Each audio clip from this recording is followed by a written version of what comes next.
Hello दोस्तों, welcome my YouTube channel. दोस्तों, आज आप सबके लेकर आए हैं यूपी ट्रिपल सी पेट के लिए मोस्ट इम्पॉर्टेंट प्रैक्टिस सेट। दोस्तों, इससे पहले बहुत सारे प्रैक्टिस सेट करवाए जा चुके हैं, प्ले लिस्ट बना है। आप सब प्ले लिस्ट में जाकर सब वीडियो को ज़रूर देखें। अभी आपके पास टाइम है, लगभग 20 प्रैक्टिस सेट तो हो ही गया होगा। ठीक है, तो इतना प्रैक्टिस सेट हो गया है, आप सब उसको देखें। और अभी जो टाइम बचा है, आप उतने टाइम में देख सकते हैं। ठीक है, तो आप सब देख सकते हैं कि क्वेश्चन का लेवल कैसा है। ठीक है, तो पहला क्वेश्चन क्या है कि बौद्ध धर्म के विषय में कौन सा कथन सही है। तो पहला स्टेटमेंट है, यहाँ देखना कि सही की बात किया है। उसने वर्ण एवं जाति को अस्वीकार नहीं किया। यहाँ देखिए कर अस्वीकार नहीं किया किसको, वर्ण और जाति को। बिल्कुल बात सही है। तो जो बौद्ध धर्म था ना, उसने वर्ण और जाति जो व्यवस्था था ना, उसको अस्वीकार नहीं किया था।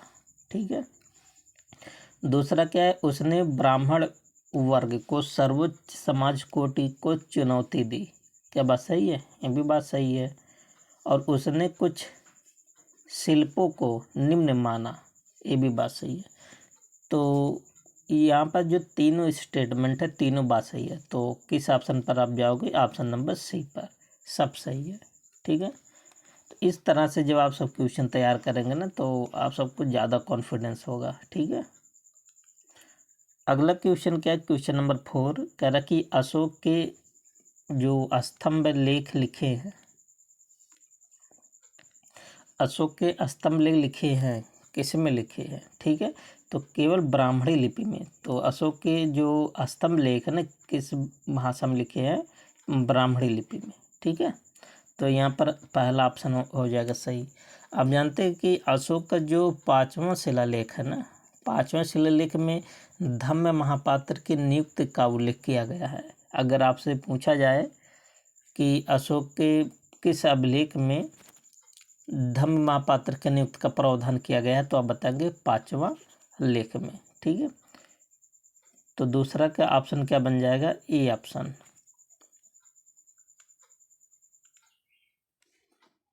तो इसका देखिए, केवल यहाँ स्तंभ लेख की बात करें, अगर शिला लेख की बात करें ना, तो मत खरोष्टी, अरमाइक, ब्राह्मणी यहाँ सब प्राप्त हुआ। तो यहाँ किसकी बात किया गया? शिलालेख। तो इसका आंसर क्या बनेगा? ए ही। तरह की चांदी के सिक्के जारी करने वाला अ, प्रमुख गुप्त शासक, प्रथम नहीं बोला, कारण प्रमुख गुप्त शासक कौन है? तो जो चांदी का सिक्का जारी करने वाला जो प्रमुख गुप्त शासक है, कौन सा है? चंद्रगुप्त द्वितीय। और इसने कब चांदी का सिक्का जारी किया था? आप जानते हैं, चंद्रगुप्त द्वितीय ने गुजरात में शकों को मतलब पराजित किया था। ठीक है, और इसी के उपलक्ष्य में उसने चांदी का सिक्का जारी किया। ठीक है, और चंद्रगुप्त द्वितीय के शासनकाल को ही प्राचीन भारत का स्वर्णकाल भी कहा जाता है। ठीक है, और इसी के समय में, चंद्रगुप्त द्वितीय के समय में ही 399 में 399 में कौन भारत आया था? फाहियान। ठीक है, तो इतने सारी बातें चंद्रगुप्त द्वितीय के बारे में आप सब याद कर लीजिए। और इसी को आपको पहले वाले वीडियो में बताए थे, इसको क्या कहा जाता है? विक्रमादित्य। इसने विक्रमादित्य की उपाधि भी धारण किया था। क्वेश्चन नंबर 4, टोपरा तथा मेरठ के 2 अशोक स्तंभ दिल्ली कौन लाया था? तो टोपरा कहाँ? हरियाणा में। और मेरठ कहाँ? उत्तर प्रदेश में। ठीक है, और मेरठ को क्रांति नगरी कहा जाता है, क्योंकि यहाँ से ही 1857 की क्रांति का शुरुआत हुआ था। कब? 10 मई 1857 की, मेरठ से। ठीक है, फिलहाल वो दूसरा बात है। तो टोपरा और मेरठ से अशोक का जो स्तंभ लेख है, दिल्ली कौन लाया था? फिरोज शाह तुगलक लाया था। ऑप्शन क्या बन जाएगा? बी। ठीक है, आगे क्या है, क्वेश्चन नंबर 5, किसने कहा कि 1857 की क्रांति हिंदू मुस्लिम संयंत्र का प्रतिफल है? ये स्टेटमेंट ऐसे पूछा जाता है। ठीक है, तो किसने कहा था? जेम्स आउड्रम ने कहा था ऐसा, कि जो 1857 की क्रांति है वो हिंदू और मुस्लिम का षड्यंत्र है। ठीक है, नेक्स्ट क्वेश्चन, क्वेश्चन नंबर 6, कह रहा कि निम्नलिखित में से किस महिला क्रांतिकारी को सूरसेन के साथ गिरफ्तार कर लिया गया। इससे पहले जो प्रैक्टिस सेट था वहाँ पर सबका डिस्कस किए थे, ठीक है। तो आप सब पिछला वाला भी वीडियो देखें। तो सूरसेन के साथ किसकी गिरफ्तारी हुई थी? कल्पना दत्त की। कब? 1933 में, 1933, ठीक है। और आप जानते हैं जो सूरसेन है इनको मास्टर दा के नाम से जाना जाता है ना। और इन्हीं के नेतृत्व में चटगांव शस्त्रागार पर 1930 में लूट पड़ा था, मतलब इन्होंने वहाँ पर धावा बोल दिया था, ठीक है। और सूरसेन ने ही इंडियन रिपब्लिकन आर्मी का गठन किया। ध्यान देना, पूछा जाता है संगठन। इंडियन रिपब्लिकन आर्मी का गठन, IRA का गठन कौन किए? तो सूरसेन। इनको मास्टर दा के नाम से जाना जाता है। ऐसा माना जाता है कि भारत में जो चटगांव शस्त्रागार जो हुआ था ना, ये लास्ट क्रांतिकारी आंदोलन था, ठीक है। क्वेश्चन नंबर 7, महात्मा गांधी ने दांडी यात्रा किस आदर्श वाक्य के साथ प्रारंभ किया? दांडी यात्रा, यहाँ से क्वेश्चन पूछा गया था पिछले बार में, ठीक है, जो पेट हुआ था।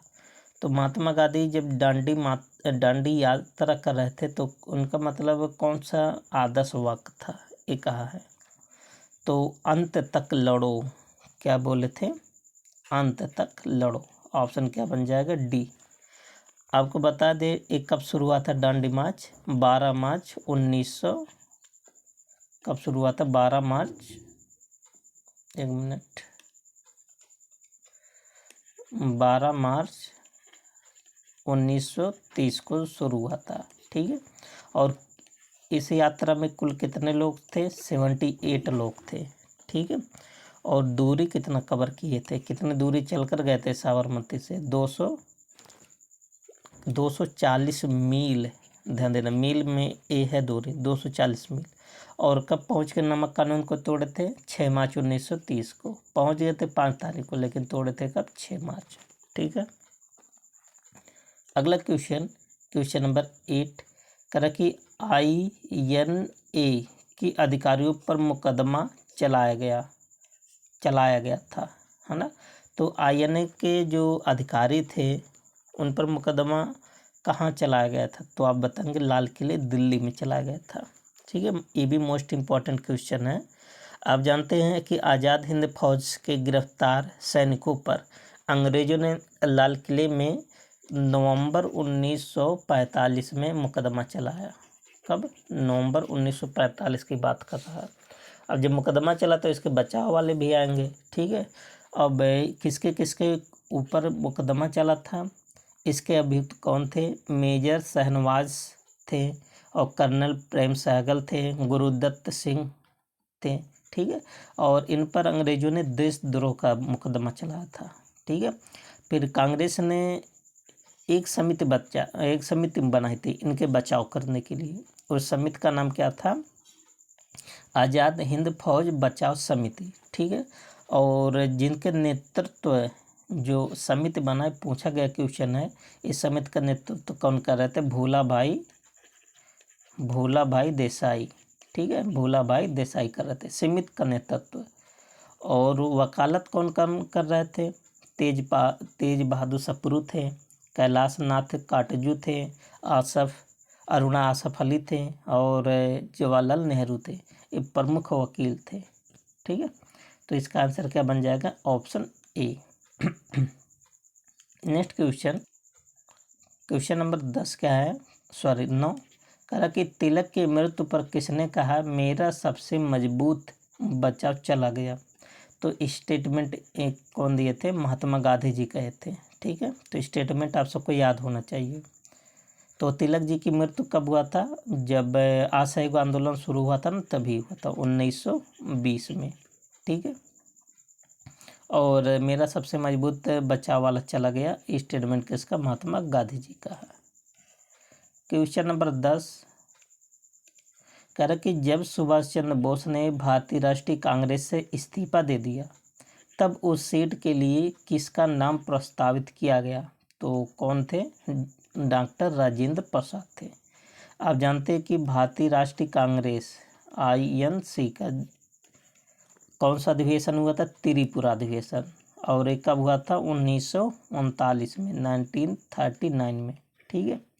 इसमें दो लोग थे, एक थे सुभाष चंद्र बोस थे और एक थे कौन? पट्टाभी सीतारामैया थे। ठीक है। और दोनों में इलेक्शन हुआ, तो इलेक्शन कौन जीत गए? सुभाष चंद्र बोस जीत गए। ठीक है। लेकिन सुभाष चंद्र बोस का फिर महात्मा गांधी जी से क्या हुआ? विवाद हो गया। जब महात्मा गांधी जी से विवाद हो गया तो सुभाष चंद्र बोस ने अपना पद त्याग दिया। जब पद त्याग दिए थे तो इनके स्थान पर अध्यक्षता कौन किए थे? यही सुभाष चंद्र बोस। लेकिन किसके अपोजिट में लड़े थे? अपोजिशन में किसके थे? पट्टाभी सीतारामैया थे। ये सुभाष चंद्र बोस का दूसरी बार अधिवेशन है जिसकी अध्यक्षता कर रहे थे। इससे पहले 1938 में हरिपुरा में अधिवेशन की अध्यक्षता कर चुके थे। ये दूसरी बार था। ठीक है। तो अगर ये पूछता आपसे किसके अपोजिशन में लड़े थे, तो पट्टाभी सीतारामैया।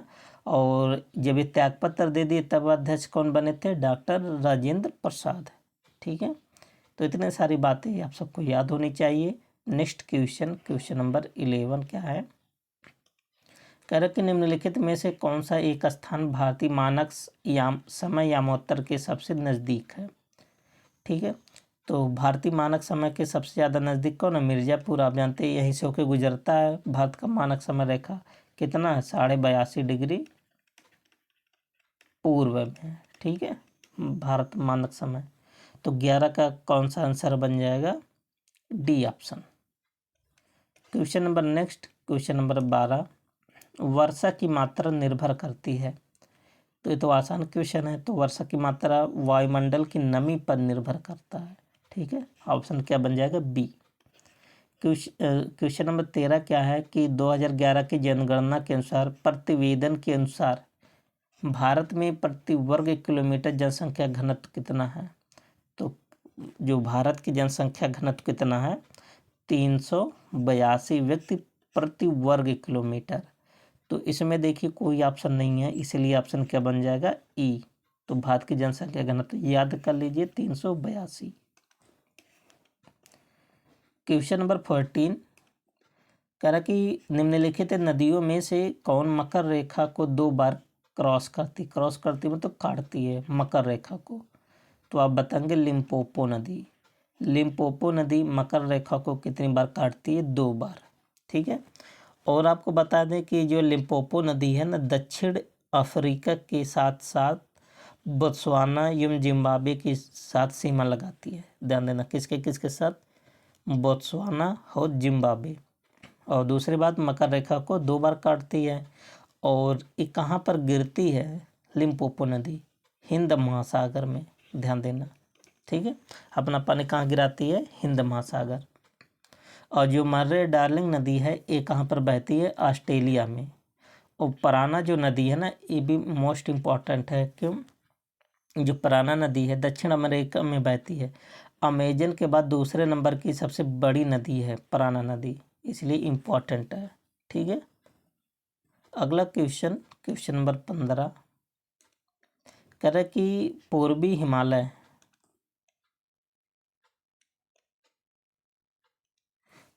हिमालय की तुलना में ट्री लाइन का ऊंचाई मान पश्चिमी हिमालय में होता है। कैसे पढ़िए? कह रहा है कि पूर्वी हिमालय की तुलना में ट्री लाइन का ऊंचाई मान पश्चिमी हिमालय में होता है। क्या होता है? कम होता है कि ज़्यादा होता है? तो आप बताएंगे कम होता है। इसका आंसर क्या बन जाएगा? बी। क्वेश्चन नंबर 16 कह रहा है कि निम्नलिखित में से कौन सा अनुच्छेद श्रमिकों को पर्याप्त मजदूरी न दिए जाने से अतिलंघित होता है? ये आपको आर्टिकल बताना है। तो एक आर्टिकल है आर्टिकल नंबर 43 में क्या है कि श्रमिकों को पर्याप्त मजदूरी देने जाने की आवश्यकता का प्रावधान करता है। ये किसके अंतर्गत आता है? नीति निर्देशक सिद्धांत के अंतर्गत आता है। फिलहाल इसका आंसर क्या बन जाएगा? ई। अगर हम आर्टिकल की बात करें तो नीति निर्देशक सिद्धांत आप जानते हैं कि कहाँ से शुरू होता है? 36 से 51 तक। ठीक है। तो 43 इसी के अंतर्गत आता है। और किस देश के संविधान से नीति निर्देशक तत्व लिया गया है? आयरलैंड से, और भाग 4 में है। ठीक है। अगला क्वेश्चन नंबर 16, निम्नलिखित में से कौन सा अनुच्छेद श्रमिकों को, ये तो शायद हो गया, कह रहा कि राज्य के नीति निर्देशक तत्व को सामाजिक क्रांति का दस्तावेज भी कहा जाता है। ध्यान देना, ये आप सबको याद होना चाहिए। क्वेश्चन में देखिए एक आंसर छिपा है, पूछ सकता है।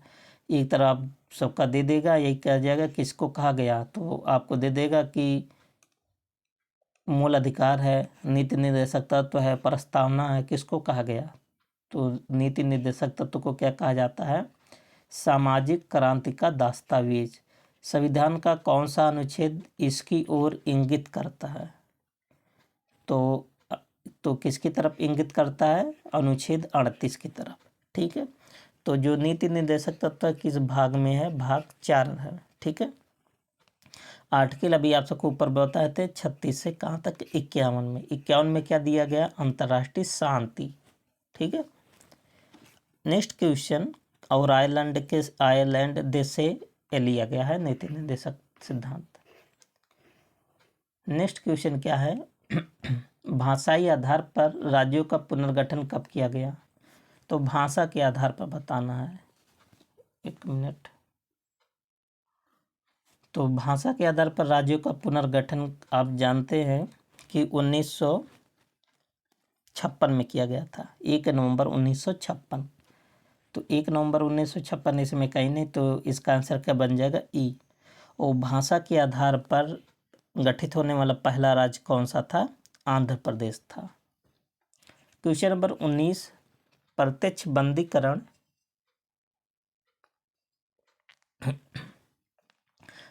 बंदीकरण अधिनियम के अंतर्गत एक व्यक्ति पर बिना मुकदमा चलाए बंदी बनाया जा सकता है। तो इस प्रत्यक्ष बंदीकरण अधिनियम के अंतर्गत क्या प्रावधान था कि किसी भी व्यक्ति को 3 महीने के लिए उस पर बिना मुकदमा चलाए ही आप बंद कर सकते हैं। ठीक है। तो इसका आंसर क्या बन जाएगा? ऑप्शन नंबर हो जाएगा बी।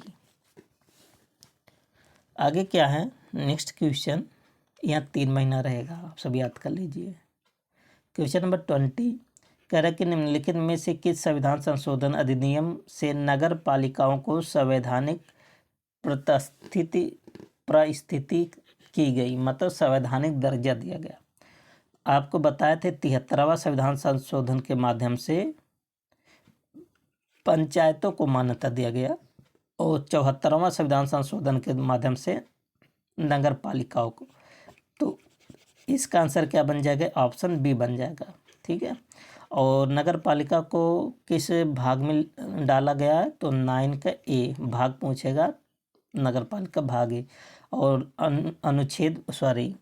अनुसूची पूछेगा तो आप बताएंगे 12वीं अनुसूची है, और 12वीं अनुसूची के अंतर्गत कुल कितना विषय इनको दिया गया है? 18 विषय।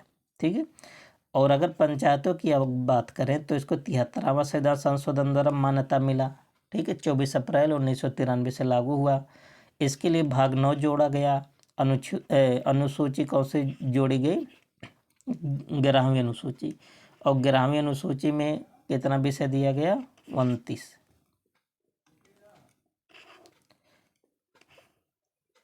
अगला क्वेश्चन क्या है?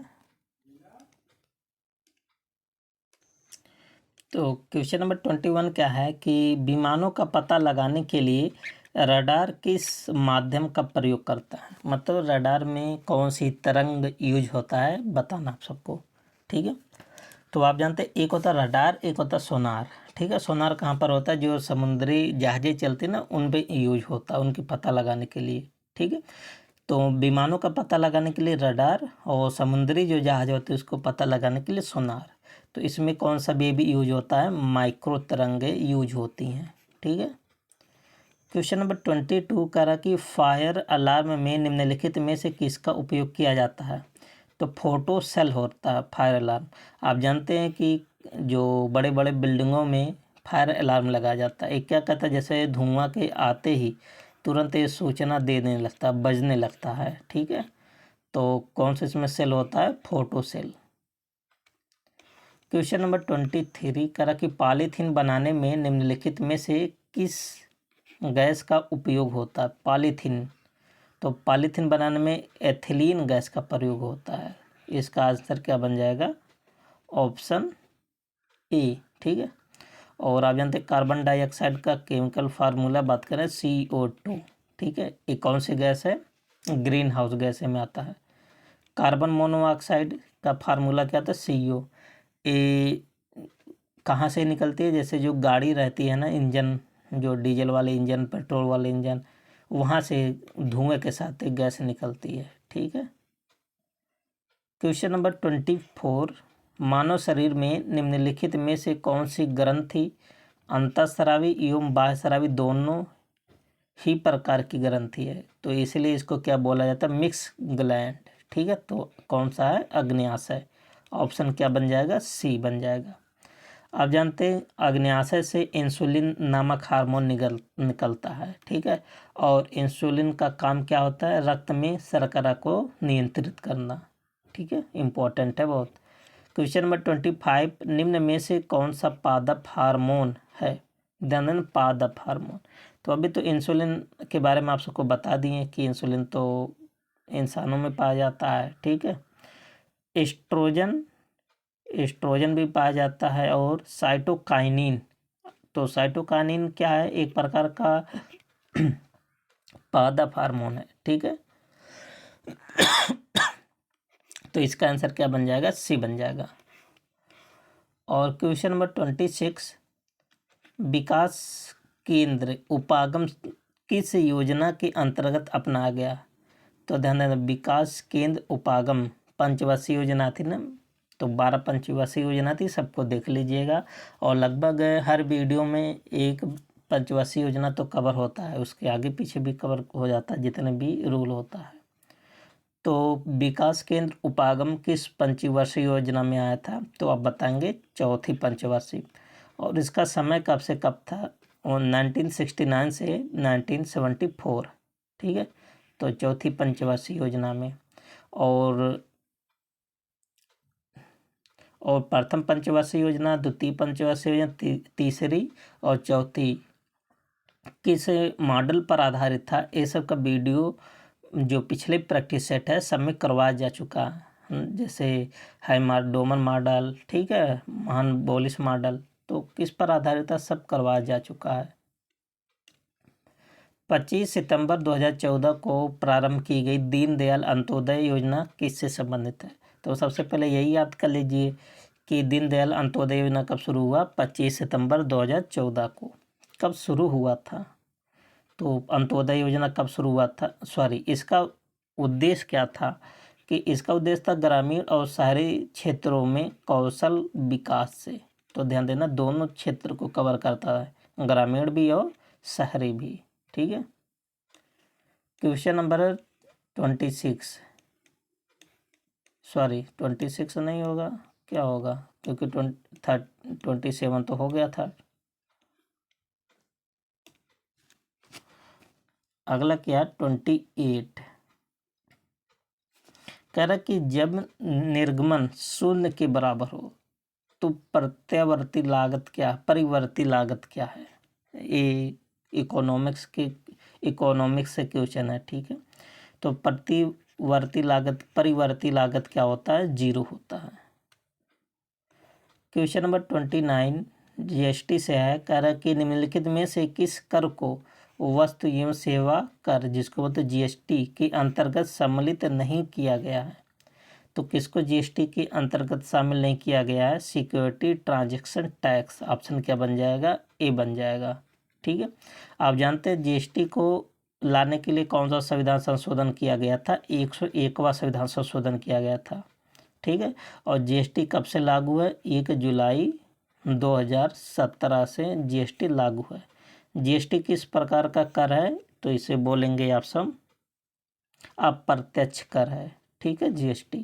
और सिक्योरिटीज ट्रांजैक्शन शुल्क के अंतर्गत नहीं है। तो बहुत सारी वस्तुओं को GST से अभी दूर रखा गया है। अभी आप सब 15 अगस्त के दिन सुने थे मोदी जी ने GST पर थोड़ा राहत देने की बात किए हैं। ठीक है। तो देखते हैं बहुत सारी वस्तु पर थोड़ा शुल्क कम होगा ही। क्वेश्चन नंबर 30, मिश्रित अर्थव्यवस्था क्या होती है? ये भी क्वेश्चन कई बार पूछा गया। तो जिसमें संसाधन आवंटन, वाणिज्य एवं व्यापार की एक बाजार प्रणाली जिसमें सरकारी हस्तक्षेप से मुक्त बाजार सह अस्तित्व में हो, उसको क्या बोलते हैं? मिश्रित अर्थव्यवस्था। ठीक है, तो 30 का ऑप्शन क्या बन जाएगा? सी। क्वेश्चन नंबर 31 कह रहा कि जानकी प्रसाद का संबंध कथक की किस घराने से? तो जानकी प्रसाद जी किस घराने से किस कला से संबंधित है? कथक। अजंते कथक उत्तर प्रदेश का एकमात्र शास्त्रीय नृत्य है और ये बनारस घराने से संबंधित है। ठीक है, कहाँ से? बनारस घराने। और ये संगीतकार थे, कथक के संगीतकार। आप जानते हैं कि ये जो जानकी प्रसाद थे पंडित राम सहाय के भाई थे, और पंडित राम सहाय किस कला से संबंधित थे? तबला वादक थे। ध्यान देना, एक किसके भाई थे? पंडित राम सहाय के। और पंडित जो राम सहाय किस कला से संबंधित है? तबला वादक। 32 क्या है? विश्व पर्यावरण दिवस हर साल कब मनाया जाता है? तो अब बताते हैं कि 5 जून को मनाया जाता है। तो ऑप्शन क्या बन जाएगा? ई। तो पहला पर्यावरण दिवस, अच्छा, जो संयुक्त राष्ट्र महासभा था पर्यावरण दिवस मनाने का विचार कब किया गया? 1992 में। और 1992 में आया और 1992 में मनाया भी गया था। तो पहला जो पर्यावरण दिवस था, विश्व पर्यावरण दिवस, 5 जून 1992 को मनाया गया था। हर साल तब से 5 जून को विश्व पर्यावरण दिवस मनाया जाता है। ठीक है, अगला क्वेश्चन नंबर 33, टैकल पॉइंट शब्द का संबंध है, जैसे क्रिकेट में गूगली शब्द यूज होता है ना, वैसे टैकल पॉइंट किस शब्द से, मतलब किस गेम से? शब्द से ना, गेम से। तो कबड्डी से टैकल पॉइंट कहाँ यूज होता है? कबड्डी। और क्या क्या कबड्डी में यूज होता है? जैसे फील्ड ऑफ प्ले, ये भी शब्द कबड्डी में यूज होता है। और बैक लाइन भी किससे संबंधित है? कबड्डी से। ठीक है, क्वेश्चन नंबर 34, शुष्क वन अनुसंधान संस्थान स्थित है, तो कहाँ पर स्थित है? जोधपुर में। इसका ऑप्शन क्या बन जाएगा? ऑप्शन क्या बन जाएगा? डी बन जाएगा। ठीक है, क्वेश्चन नंबर 35 कह रहा कि निम्नलिखित में से कौन प्रथम लोकसभा के उपाध्यक्ष थे? ठीक है, ध्यान देना, प्रथम लोकसभा के उपाध्यक्ष कौन थे? एम अनंत शयनम अयंगर थे। ऑप्शन क्या बन जाएगा? डी। और कब से कब तक बने थे? 1955-56 में। और 1955-56 में ये लोकसभा के अध्यक्ष भी बने थे। और ये ऐसे व्यक्ति हैं जो बिहार के राज्यपाल के पद को भी सुशोभित किए थे। ठीक है, और इनका जन्म कहाँ हुआ था? मद्रास में हुआ था।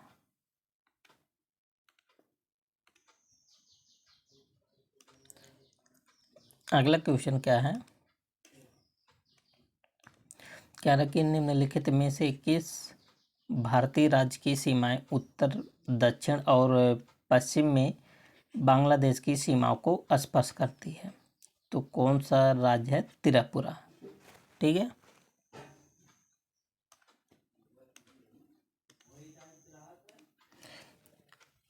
तो आप जानते हैं कि त्रिपुरा की सीमा किसके साथ लगाती है?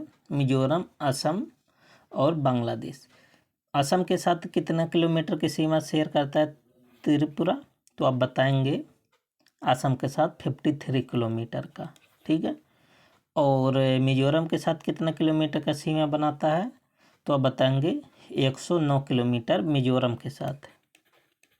और बांग्लादेश, आप जानते हैं त्रिपुरा और बांग्लादेश के बीच 0 डिग्री लाइन है, तो मोस्ट इम्पॉर्टेंट है। पूछा जाता है कि 0 डिग्री लाइन किसके किसके बीच है? तो आप बताएंगे त्रिपुरा और Bangladesh.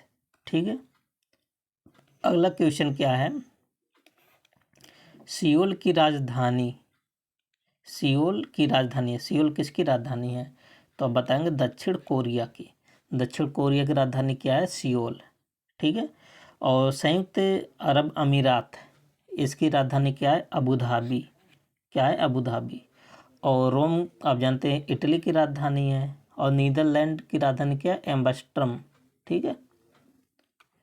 Question number next, question number 38 most important है। कह कि विधान परिषद की कुल सदस्यों की संख्या राज्य विधानसभा के सदस्यों की कुल संख्या से अधिक नहीं होगी, किंतु यह सदस्य संख्या किसी भी स्थिति में 40 से कम नहीं होगी। तो देखिए बहुत आप सबको यहाँ पर निकल कर आ गया। जो विधान परिषद है ना, इसकी न्यूनतम संख्या कितनी हो सकती है, 40। ठीक है। और विधान परिषद में जो विधानसभा है इसका 1/3 सदस्य रह सकते हैं। ठीक है। तो विधानसभा के कितना, 1/3। तो ऑप्शन यहाँ क्या बन जाएगा, ऑप्शन ए बन जाएगा। ठीक है। और आप सबको बता दें, न्यूनतम संख्या तो बता दिए हैं। मनोनीत कितने होते हैं, 1/6 सदस्य इसमें क्या होते हैं, मनोनीत। ठीक है। और 5/6 सदस्यों का अप्रत्यक्ष रूप से निर्वाचित किया जाता है। और ध्यान देना, जो मनोनीत होते हैं ना 1/6 सदस्य, उसे यहाँ पे कोर्ट में चैलेंज नहीं कर सकते हैं। ठीक है। ये पिछले वाले प्रैक्टिस सेट में इस टाइप का क्वेश्चन करवाए थे, यहाँ भी वही है, लेकिन मतलब थोड़ा लैंग्वेज चेंज करके है। किस राज्य या केंद्र शासित प्रदेश की पंचायत देश की पहली कार्बन न्यूट्रल पंचायत बन गई? तो आप बताएंगे जम्मू कश्मीर की एक पंचायत है, उसका नाम सबको याद होना चाहिए क्योंकि ये देश के पूरा पूछा है। तो गांव का नाम क्या है, पल्ली गांव, पल्ली। तो यहाँ पर लिख देते हैं पल्ली गांव है जो ना पूरे देश की पहली कार्बन न्यूट्रल वाला पंचायत बन गया। क्वेश्चन नंबर 40 क्या है, वाक्सीर क्या है? वाक्सीर एक प्रकार का पनडुब्बी है। ठीक है। क्या चीज़ है, पनडुब्बी। ऑप्शन क्या बन जाएगा, A. Next question, question number 41। आप सबको देखिए संख्या सब में सेम, केवल आगे पीछे इसको सेट करना। आरोही मतलब बढ़ते क्रम में, सबसे पहले फिर छोटा फिर बड़ा, ऐसे आरोही क्रम में करना है। तो सबसे पहले आप सब देखिए संख्या छोटा क्रॉस मल्टीप्लाई कर लीजिएगा। ठीक है। आंसर निकल कर आ जाएगा। तो इसका आंसर कौन सा है, सी ऑप्शन है। ठीक है। या तो भाग कर लीजिएगा। और 12 का वर्गमूल देखिए, 12 को 2 भागों में तोड़ेंगे, 4 3 12 तो 4 का वर्गमूल 2 और 3 का वर्गमूल √3। 27 का फैक्टर कर लीजिए, 9 3 27, 9 और 3 तो 9 का वर्गमूल 3 और 3 तो 3 दूनी कितना होगा, 6। और √3 का √3 में गुणा करेंगे आएगा कितना, 3। तो 6 का 3 में गुणा करेंगे 18। इसका ऑप्शन क्या बन जाएगा, सी ऑप्शन। अब क्वेश्चन नंबर 43 किससे है, एवरेज से क्वेश्चन। ठीक है। हम एक बार बता दे रहे हैं, आप सब भी कॉपी पर लगा लीजिएगा। ठीक है। करके 12 पारियों के बाद एक बल्लेबाज का प्रति पारी औसत स्कोर 55 था। 14 पारियों के बाद उसका औसत स्कोर बढ़कर 60 हो गया। ठीक है। यदि बल्लेबाज ने 14वीं पारी में पिछली पारी की तुलना में 20 रन अधिक बनाए थे तो 13वीं पारी में कितने रन बनाए थे, क्वेश्चन पूछा गया। तो सबसे पहले 12वीं पारी का कुल औसत जब निकालेंगे तो कितना आ जाएगा, तो कुल औसत दिया है, 12वीं पारी का कुल योग औसत 55 दिया है, 12 पारी तो 12 का 55 में यहाँ लिख दे रहे हैं 12वीं पारी का कुल योग, तो 55 × 12, तो 55 का 12 में गुणा करेंगे कितना आएगा, 660 आएगा। ठीक है। अब देखिए 14 पारियों का उसका स्कोर बढ़कर कितना हो गया, 60 हो गया। अब 14 पारियों का कुल स्कोर निकाल लीजिए। ठीक है। तो 14 गुणे कितना हो जाएगा, 60। तो 14 छः कितना होगा, 84, 800 कितना होगा, 4। ठीक है। अब देखिए 12वीं पारी और 14वीं पारी के निकल गए रहे। अब 12वीं और 14वीं पारी के स्कोर का अंतर निकाल लीजिए कितना है, ये कुल निकाल लीजिए। तो 660 और यहाँ 800 कितना, 40। तो 840 में से 660 घटाएंगे कितना आएगा, 180 आ जाएगा। ठीक है।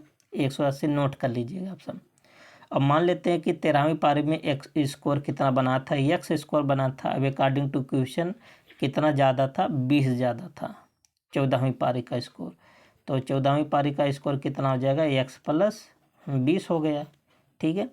अब दोनों का योग निकालो, x प्लस 20 बराबर किसके, 180 के। ठीक है, एक x एक है 2x और 180 में से 20 जाएगा, कितना बचा 60, 160। तो 2 से इधर भाग करेंगे तो 160 का आधा कितना होगा, 8 दूनी 16, 80 हो जाएगा। थोड़ा बड़ा क्वेश्चन है, ठीक है, आप सब अच्छे से लगाइएगा सुन कर। कह रहा कि एक टैंक ए और बी दो इनलेट हैं, ठीक है, जो क्रमशः 15 और 20 घंटे में भर सकते हैं। एक आउटलेट है, मतलब जो टंकी को खाली करता है, पूरे भरे हुए टैंक को 12 घंटे में खाली कर देता है। कह रहा कि यदि तीनों को खोल दिया जाए एक साथ तो टैंक कितने समय में भर जाएगा। ठीक है, तो इसको भी लगाने के कई तरीका है। ठीक है, आप सबको जो तरीका आ रहा है आप उसी तरीक़ों को फॉलो करेंगे। देखिए, ए और बी भर रहा है जबकि सी कर रहा है क्या, निकाल रहा है। ए कितने घंटे में भर रहा है, 15 घंटे में, और बी कितने घंटे में भर रहा है, 20 घंटे में, और सी कितने घंटे में खाली कर रहा है, 12 घंटे में। तो तीनों का एलसीएम लेंगे तो कितना आएगा, 60। तो 15 चौके 60, 20 तिया 60 और 12 पंचे 60। ठीक है, ये दोनों भर रहा है, दोनों मिलकर कितना भर लिया, 4 3 7, 7 पार्ट भर लिया। तो ये खाली कर रहा है तो 5, तो 7 में से 5 जाएगा, कितना बचा, 2 एक्स्ट्रा भर रहा है। तो 60 में टोटल में 2 से भाग करेंगे, कितना आ जाएगा, 30 घंटे में। देखिए, ए वाला 4 घंटे में भर रहा है अकेले, बी वाला 3 घंटे में अकेले भर रहा है, और सी वाला अकेले उस भरी हुई टैंक को 5 घंटे में खाली कर रहा है। तो अब तीनों को एक साथ खोला गया है, तो 4 3 7, इसका तो दोनों ए और बी मिल करके 7 घंटे में फुल कर देंगे, लेकिन सी वाला तो खाली करेगा ना। तो सी वाला 1 घंटे में 5 खाली कर देगा और दोनों भर रहा है, तो भरेगा कितना, 2 घंटा और एक्स्ट्रा चलेगा। ठीक है, और परसेंट का क्वेश्चन है, 280 का कितना परसेंट है, की परसेंट। ठीक है, और बराबर है 350 का 50%। ठीक है, तो देखिए परसेंट से कैंसिल होगा, 0 से 0 कैंसिल। इसको इधर डिवाइड कर लीजिए तो के बराबर आ जाएगा 35 गुणे 50/28। ठीक है, इसको आप सॉल्व कर लेना, कितना आ जाएगा, 62.5। क्वेश्चन नंबर 46 क्या है, अब यहाँ से रीजनिंग स्टार्ट होगा। ठीक है, वोटर को इतना लिखा है, इसको इतना लिखा है, तो कह रहा कि कौन सा यस दर्शाती, यस, तो इसी में से कोड छांट लीजिए। तो यस के स्थान पर क्या लिखा गया, 8, ये 8 लिखा गया है, तो 8 हो जाएगा। 46 का क्या बन जाएगा, 8। उसी का कोड, जैसे वी का कोड देखिए यहाँ 4 है, तो और कहीं पर वी है, जैसे आर का कोड कितना 2 है, नहीं रुक जाइए, अलग अलग कोड यूज किया गया है, 1 मिनट। तो एक क्वेश्चन सही था। ठीक है, तो प्रत्येक के लिए वो जो कोड लिखा है उसी के सामने वाला ही है, इसमें और कोई लॉजिक नहीं है। ठीक है, 47 क्या है, दिए गए विकल्पों में से असंगत को चुने। असंगत मतलब जो सबसे अलग हो। ठीक है, 47 में तो अगर आप देखेंगे कि 13 3 16 16 3 19 +3 ठीक है, और 1 3 1 और 2,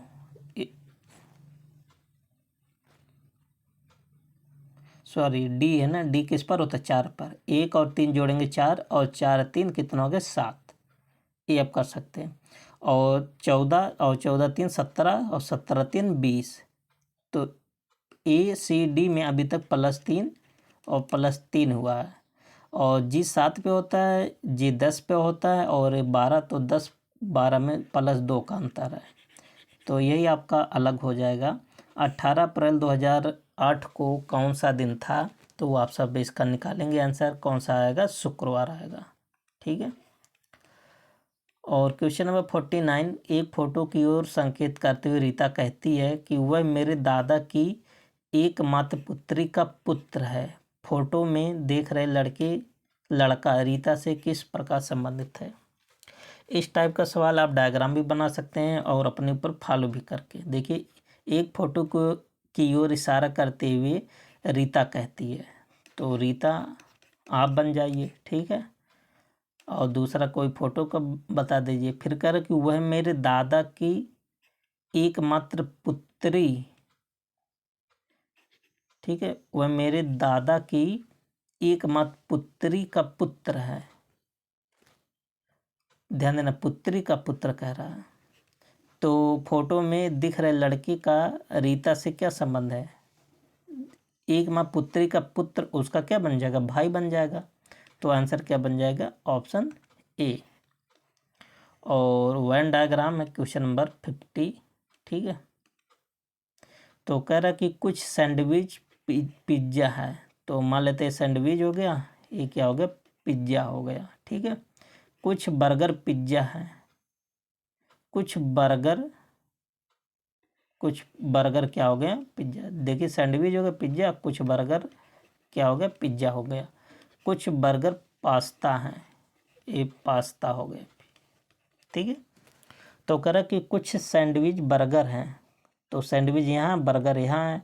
तो देखिए दोनों में कोई कनेक्शन नहीं है, तो पहला गलत है। कुछ पास्ता पिज्ज़ा, पास्ता यहाँ पिज्ज़ा यहाँ, इन दोनों में देखिए कोई डायरेक्ट कनेक्शन नहीं है, इसलिए ये भी गलत। तो कोई फॉलो नहीं करता है, ठीक है। तो ना तो एक ना तो दो, तो 50 का ऑप्शन क्या बन जाएगा? सी। नहीं 50 का सॉरी सी नहीं होगा, या तो एक देख लेते हैं। तो 50 का ई बन जाएगा। इनमें से कोई नहीं, कोई फॉलो नहीं कर रहा है, ठीक है। और इसके बाद इंग्लिश है। आप सब वीडियो को रोक कर जो पैसेज है ज़रूर पढ़िएगा, ठीक है। इसके बाद आंसर दीजिएगा। पैसे थोड़ा बड़ा है। कह रहा कि we can infer that the writer was A.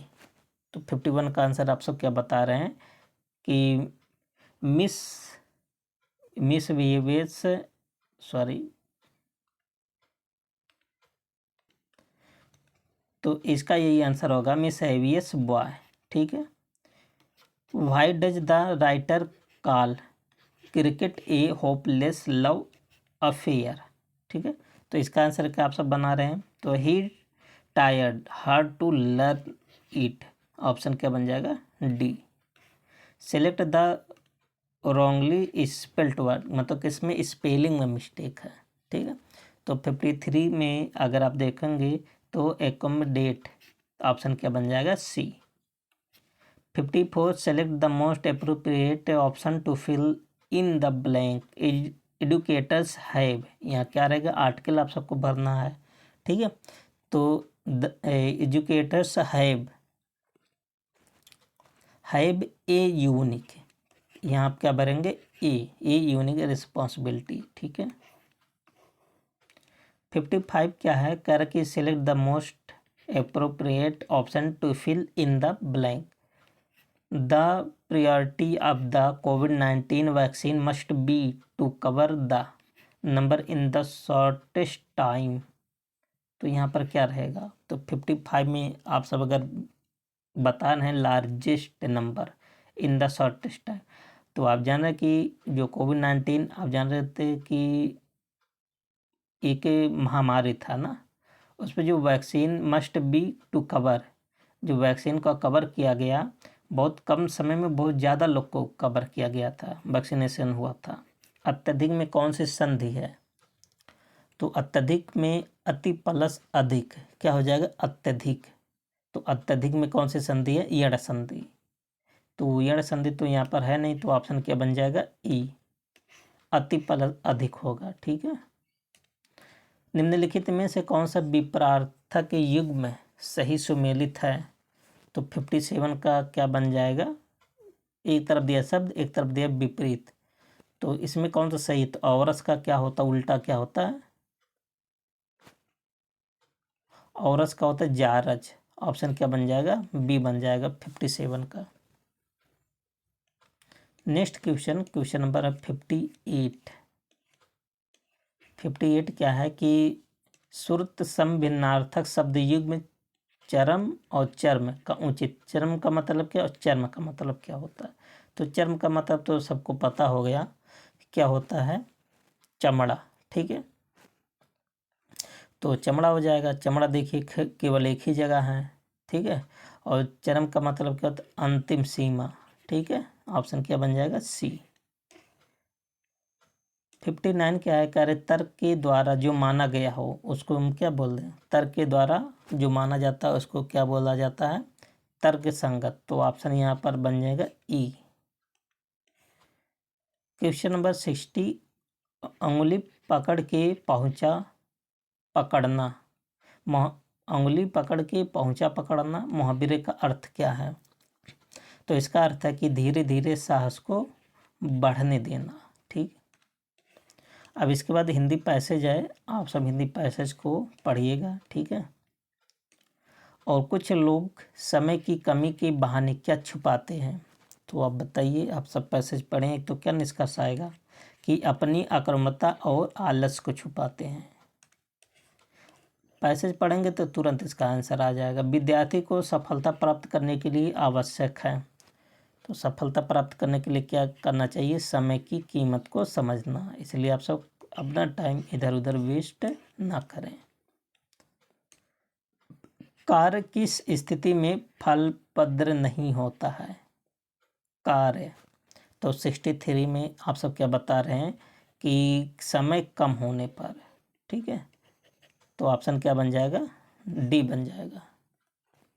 Sorry, 63 नहीं, जब समय बीत जाता है तब थोड़ी ना कार्य फलप्रद होता है। ठीक है, तो इसीलिए समय के अंदर किया गया काम ही लाभदायक होता है।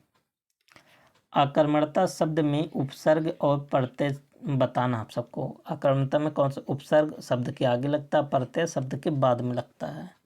ठीक है, तो उपसर्ग कौन सा है? छोटा आ है, और प्रत्यय कौन सा है? ता है। तो ऑप्शन यहाँ बन जाएगा सी, सॉरी ए ऑप्शन। 65 क्या है? कि दुनिया के सफलतम व्यक्तियों की सफलता का रहस्य क्या है? मतलब जो दुनिया में सफल व्यक्ति हैं उनका रहस्य क्या है? ये तो आप वैसे बता लेंगे। देखिए, दो पैसेज इसीलिए देता है, एक थोड़ा आसान रहता है, एक थोड़ा डिफ़िकल्ट रहता है ना। जितने भी व्यक्ति सफल हुए हैं वो समय का बहुत अच्छे से सदुपयोग किए हैं। ठीक है, दूसरा पैसेज है ये थोड़ा हो सकता है डिफ़िकल्ट हो, क्योंकि पहला पैसेज आसान था। कह रहा कि बड़े बांधों का निर्माण करना अधिक जटिल क्यों होता है? तो जो आप पैसेज पढ़े थे वहाँ क्या निकल कर आएगा? क्या आया था? क्योंकि अत्यधिक शक्ति, समय, धन खर्च होने के कारण। ठीक है, ऑप्शन क्या बन जाएगा? इसका ऑप्शन बन जाएगा डी। अगला क्वेश्चन क्या है? कह रहा कि जल की मांग क्यों बढ़ती जा रही है? जल की मांग, तो आप जानते हैं कि औद्योगिकरण में वृद्धि हो रही है, वर्षा से बढ़ती जनसंख्या, सॉरी वर्षा से नहीं, वर्षों से बढ़ती जनसंख्या तथा कृषि में विस्तार होने से। ठीक है, जब कृषि में विस्तार होगा तो जल की भी जरूरत पड़ेगा। ठीक है, जनसंख्या बढ़ेगा तो जल की जरूरत पड़ेगा ही। औद्योगिकरण का भी विस्तार हो रहा है। ठीक है, question number next question number है 68। जल संचयन वह है जिसमें, यहाँ क्या भरा जाएगा? तो जल संचयन में क्या होता है? कि वर्षा जल को मुख्यतः भवनों की छतों पर इकट्ठा करके भूमि में संरक्षित करके आगे काम करने में लिया जाता है।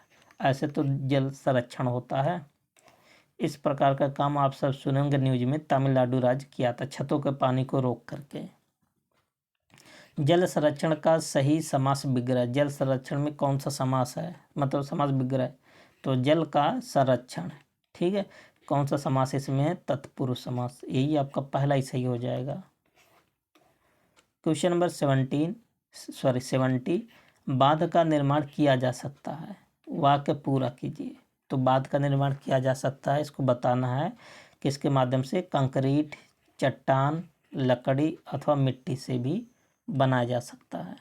ठीक है, अब इसके बाद देखेंगे 10 मोस्ट इम्पॉर्टेंट करंट अफेयर के क्वेश्चन। ठीक है, तो कह रहा कि एम्बर की ग्लोबल इलेक्ट्रिसिटी रिव्यू रिपोर्ट 2025 में भारत 2024 में सौर ऊर्जा उत्पादन में किस स्थान पर है?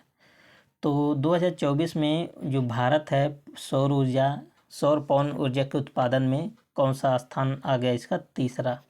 और किसको पीछे छोड़ दिया है? जर्मनी को पीछे।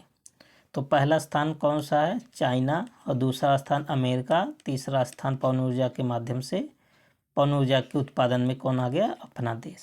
ठीक है, किसको पीछे छोड़ा है? जर्मनी को। ठीक है, अगला क्वेश्चन क्या है? Question number 92। हाल ही अप्रैल माह में कि कस्तूरी रंगन का निधन हो गया, वो किस क्षेत्र से संबंधित थे? मोस्ट इम्पॉर्टेंट है। ठीक है, तो किससे संबंधित थे? अंतरिक्ष से संबंधित थे। हम जानते हैं कि वैज्ञानिक थे। 93। हाल ही में 23वें विधि आयोग के अध्यक्ष पद पर किसे नियुक्त किया? तो विधि आयोग के अध्यक्ष किस नंबर के हैं? 23वें नंबर के।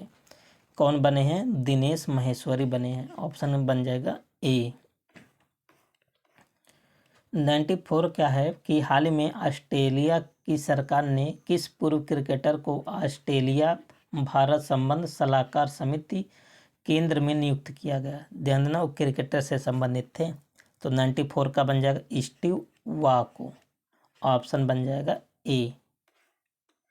हाल ही में भारत के प्रधानमंत्री नरेंद्र मोदी को किस देश के सर्वोच्च नागरिक सम्मान मित्र विभूषण से सम्मानित किया गया?